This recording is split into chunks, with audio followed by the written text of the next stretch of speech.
Hi friends, ఎలా ఉన్నారు? అందరూ బాగున్నారా? నేను చాలా బాగున్నాను. మీరు కూడా బాగుండాలని మనస్ఫూర్తిగా భగవంతుడిని కోరుకుంటున్నాను. ఎప్పుడు చూసినా ఫుల్ బిజీ అండి.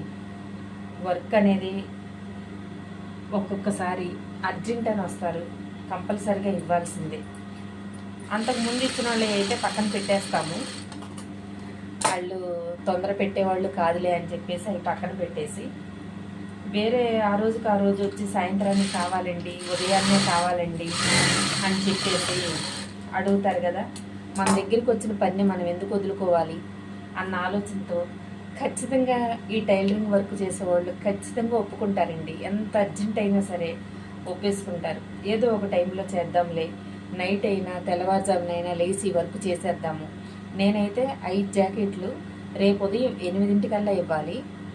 హెమ్మింగ్ కూడా నేనే చెయ్యాలి, ఉక్సుల కాజాలు కూడా నేనే వేయాలి. నైట్ కుట్టు పొద్దున్నే పంపించిన ఆ టైంలో చేసేవాళ్ళు కూడా లేవరు. 8 అందించాలంటే వాళ్ళు ఇళ్లలో పనులు చేసుకున్న తర్వాతే ఈ జాకెట్లు హెమ్మింగ్ చేస్తారు. ఇప్పుడైతే మేము చేయలేమంటారు.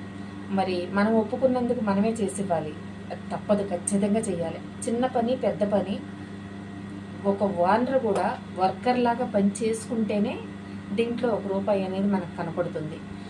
ప్రతి చిన్న పని మనం బయటకి ఇచ్చేస్తే మాత్రం అసలు ₹1 కూడా కనిపించదు. అన్నీ మనకు వచ్చిన దాంట్లో కొంత కొంత పంచుకోవడానికే సరిపోతాయి.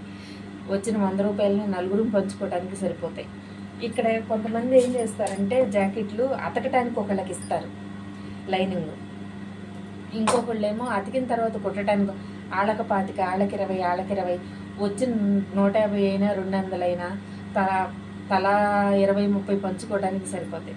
కానీ అలా కాకుండా పని మొత్తం మనమే పూర్తి చేసుకుంటే కొంతలో కొంత మనకనేది లాభం ఉంటుంది. ఇలాగే నేనైతే అన్ని ఒక్కొక్కసారి చేతి పని కూడా నేనే చేసేస్తాను. బయటికి పంపిస్తే తెచ్చేవాళ్ళు లేక, వాళ్ళు వచ్చి తీసుకెళ్ళడానికి అవకాశం ఉంటే కంపల్సరీగా పంపించేస్తాను పిల్లల చేత.